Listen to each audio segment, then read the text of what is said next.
আমার একটা করার কথাবার্তাই ছিল যে আমরা আসলে কেউ ইন্ডিভিজুয়াল চিন্তা ভাবনা করবো না। আমার কাছে মনে হয় যে পুরো সিরিজটাই ছেলেরা খুবই ভালো খেলছে, তারা নিজেরা ডিসিশন নিতে শিখেছে এবং নিজেদেরকে আর একটু বড় ভাবা শুরু করেছে যে না তারা পারবে। এখানে আমি কোনো কিছুই করি না, এখানে হেড কোচের একটা বড় অবদান আছে।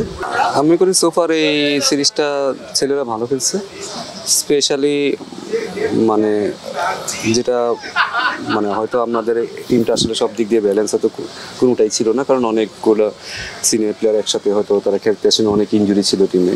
বাট সেখান থেকে আসলে ছেলেরা যে মেন্টাল টাফনেসটা দেখাইছে এবং তারা যে আসলে করতে পারে সেটা প্রমাণ করছে। আমার কাছে মনে হয় যে পুরো সিরিজটাই ছেলেরা খুবই ভালো খেলছে। হয়তো আমরা পুরো টুর্নামেন্টে পুরো সিরিজে হয়তো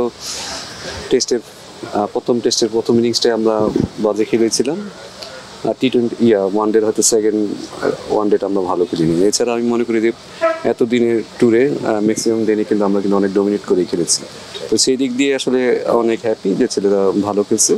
স্পেশালি ছেলেদের মেন্টাল সাইডটা আমি বলবো যে ভালো উন্নতি হয়েছে এবং তারা নিজেরা ডিসিশন নিতে শিখেছে এবং নিজেদেরকে আর একটু বড় ভাবা শুরু করেছে যে না তারা পারবে। আমার মধ্যে এই মেন্টাল সাইডটাই তাদের হয়তো ভবিষ্যতে অনেক কাজে দিবে।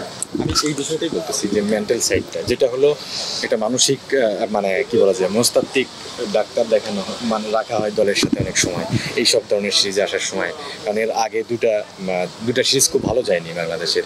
বাট অনেকে বলা হচ্ছে যে আপনি যখন আছেন তখন এই ছেলেগুলোর মানসিকতা আপনি জানেন এবং ভালো বোঝেন, অনেকটা ডেভেলপ হওয়ার পিছনে আপনার কথাই বলা হচ্ছে বা আলোচনায় আসছে যে দলটাকে তরতাজা বা মানসিকভাবে সুস্থ রাখার জন্য আপনার অবদানটা বেশি। কিন্তু আপনার কি মনে হচ্ছে যে মানে এদের ঠিক মানসিক সাইডটা এই দিকটা ভালো রাখার জন্য আপনি কি করছেন বা কি ধরনের? না আসলে এখানে আমি কোনো কিছুই করি না, এখানে হেড কোচের একটা বড় অবদান আছে। কারণ আমার কাছে ফিলকে মনে হয়েছে সে যথেষ্ট ফ্রিডম দেয় প্লেয়ারদের এবং সেই সাথে কোচিং স্টাফ যারা আছে তাদেরকেও যথেষ্ট ফ্রিডম দেয় তাদের পার্টিকুলার কাজের ব্যাপারে। তার আমাদের কোচিং স্টাফে আমাদের মতামতটাও নেই এবং প্লেয়ারদের মতামতটাও নেই। আমার মনে হয় যে এখানে ছেলেরা, আমি জানি না আগে হয়তো আমি এই টিমের সাথে ছিলাম না, বাট মনে হচ্ছে এখন ছেলেরা নিজেরাই নিজেদের ডিসিশন নেওয়ার ব্যাপারে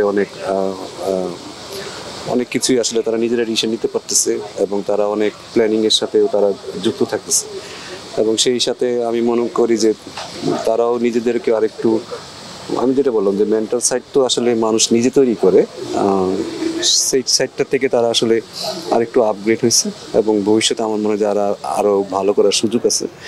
এখানে আমার মনে হয় টিমের একটা ভালো পরিবেশ ছিল, সেই পরিবেশটা থেকে হয়তো তারা নিজেরা ডিসিশন নেওয়া শিখছে।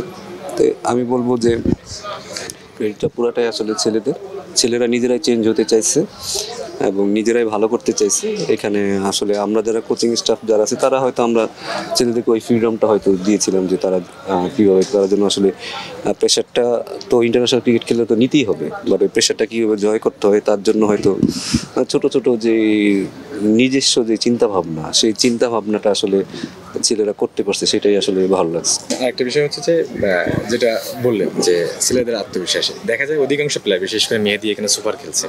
মেহেদীর যদি বলা হয় অনেকে বলা হয় মেহেদী হচ্ছে সাউথিনের প্লেয়ার, বাট ঘরোয়া ক্রিকেটে যেভাবে দেখা হয়েছে আপনার দলগুলোতে দেখা যায় খেলে লিটন আপনার অন্যতম বিপিএলে নিয়মিত খেলে থাকেন যে প্লেয়ারগুলো, আপনি জাকিরকে যখন দলে না নেওয়া হয় তখনও আপনি একবার সোজাসুজি বলছেন যে ওকে দলে না নিলে কীভাবে মানে নির্বাচন কীভাবে এবং দেখা যায় যে সে প্রুভ করছে। মানে বলা হচ্ছে দেখা খালি চোখে দেখলে আপনি যে ঘরোয়া ক্রিকেটে যে ছেলেগুলোকে জাস্ট নার্সারি করছেন ঠিক তারাই এই যে এখানে যে মানে একটা কমপ্লিট গেম খেলে দেখিয়ে দিল বা এই পুরো সিরিজটাকে দেখিয়ে দিল। তো আপনি যদি এড়াইও যেতে চান, বাট আপনি থাকার কারণে কি তারা একটু বেশি সাহস পেয়েছে বলে আপনার মনে হয়েছে কিনা যে সিলি বিষয়গুলো একটু তাদের জন্য সহজ হয়েছে? না আসলে ওইভাবে কোনো কিছুই না।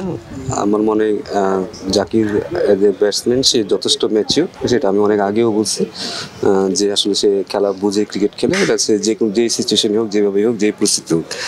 আর বাকি যারা আছে তারা হয়তো দীর্ঘদিন আমার সাথে খেলছে, হয়তো সে একটা কমফোর্ট জোন আছে। আর বাকি যারা অন্যান্য ছেলেরা আছে আমি মনে করি সবাই হয়তো আমার সাথে অনেক কমফোর্ট সব কিছুতেই হয়তো শেয়ার করতে পারে বা তারা কথা বলতে পারে। তো বাট আমি বলবো যে টিমটা আসলে বেশি ইম্পর্টেন্ট ছিল, আমাদের টিমের যে পরিবেশটা ছিল এবং হেড কোচ ছিল সিমন স্যার, আমার মনে হয় যে সে যথেষ্ট এই ব্যাপারে অনেক উদার মনের এবং সে মানে সবসময় পজিটিভ চিন্তা ভাবনাই করতো।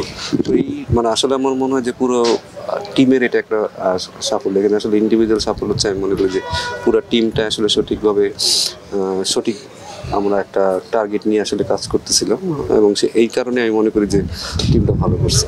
স্যার, আপনি গত বিপিএলে বলেছিলেন জাকের কালো, জাকেরকে টিম চোখে দেখে না। জাকের এখন ন্যাশনাল টিমে, আপনি ড্রেসিং রুমে ছিলেন, আপনার সামনে একটা ইনিংস খেললেন, পুরো সিরিজ জুড়ে ভালো খেলেছে এবং বাউন্স বলের প্রতি যে একটা মানে আমাদের প্লেয়ারদের একটা দুর্বলতা থাকে, কিন্তু এই সিরিজে জাকিরের কাছ থেকে সেটা আমরা পাইনি। জাকির বাউন্সের এগেনস্টে খুব ভালো খেলেছে। উনি বলে গিয়েছেন যে উনি ওয়েস্ট ইন্ডিজ এ টিমের হয়ে খেলতে এসে নিজেকে প্রিপেয়ার করেছেন। শিষ্যকে চোখের সামনে খেলতে দেখতে, এরকম পারফর্ম করতে দেখে আপনার কেমন লাগছে? এবং আরেকটা কোয়েশ্চেন, গতদিন আপনি শামীমকে মাথায় হাত বুলিয়ে দিচ্ছেন, পিতৃতুল্য স্বভাব, এই জিনিসগুলো কি আপনার কাছ থেকে পেয়ে ছেলেরা অনেক বেশি ভালো পারফর্ম করছে কিনা? না না না, দেখুন এটা স্বাভাবিক না, আর যেহেতু আমি দেশি, তো আমার কাছ থেকে তারা একটু আদরটা বেশি পেতেই পারে, এমন এটা নতুন কিছু না। বাট ছেলেরা যখন খারাপ খেলে আসলে খারাপ সময় ছেলেদের পাশে বেশি থাকা উচিত, ভালো সময় হচ্ছে আমার কাছে মনে হয় যে ওইটা বেশি একটা কোচের বেশি জরুরি, কারণ ভালো যারা খেলে তাদের জন্য সবাই আছে।